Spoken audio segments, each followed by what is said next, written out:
Baby ഇത് fake account ഒന്നല്ലോ, fake അക്കൗണ്ടല്ലേ നീ തീർന്നടാ. അടുത്തത് എന്റേതാ ഈ ചക്കരക്കുള്ളതാ. കേട്ടില്ലേ നീ? അടുത്തത് ഈ ചക്കരയ്ക്കുള്ളതാ, എന്നുവെച്ചാൽ നിനക്കുള്ളതാ.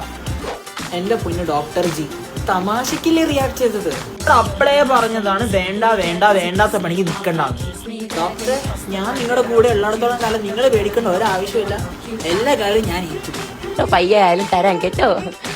ബേബി, നീ ഒറ്റ ഒരുത്താണ് ഈ പ്രസവത്തിന് മൊത്തം കാരണം. നീ തന്നെ ഇതിലൊരു പരിഹാരം ഉണ്ടാക്കിട്ട് പോ. അപ്പൊ നിനക്ക് സമാധാനം ആയല്ലോ. പിന്നെ എത്ര കമന്റാ വരുന്നത്, അല്ല നിങ്ങൾ സീരിയസ് ആയിട്ടൊന്നുമല്ലല്ലോ. അപ്പളേ ഞാൻ പറഞ്ഞതാ വേണ്ട വേണ്ട വേണ്ട, ഒന്നും നീ കേട്ടില്ല. എന്നിട്ട് ഇവന് വെറുതെ ഇരിക്കുമ്പോ എന്തെങ്കിലും കുത്തിക്കഴപ്പാണോ ചൊറിച്ചിലാണോ?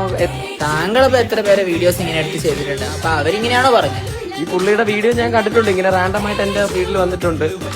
MBBS പഠിക്കുന്നത് അതെന്തോ വലിയ സംഭവമാണെന്നും പറഞ്ഞ്. MBBS പഠിക്കുന്നത് വലിയൊരു സംഭവമല്ല നീ പറയരുത്. കാരണം എൻ്റെ ഡോക്ടർ എത്ര കഷ്ടപ്പെട്ടിട്ടാ അറിയോ അങ്ങനെ ഒരു സ്ഥലത്തേക്ക് എത്തിയിട്ടില്ല. വെറുതെ നമ്മളിങ്ങനെ എന്താ പറയുക, എന്തെങ്കിലും നമ്മൾ സോഷ്യൽ മീഡിയയിൽ കച്ചറ ഉച്ചറ പറയുന്നതല്ല.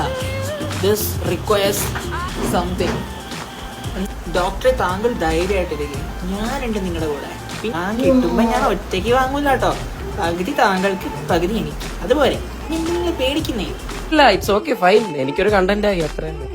ഞാനാണല്ലോ ഈ പ്രശ്നം ഉണ്ടാക്കിയത്, അപ്പൊ ഞാൻ തന്നെ ഇത് നിങ്ങൾക്ക് കംപ്ലീറ്റ് ആക്കി തരും. നിങ്ങളൊന്നും പേടിക്കണ്ട.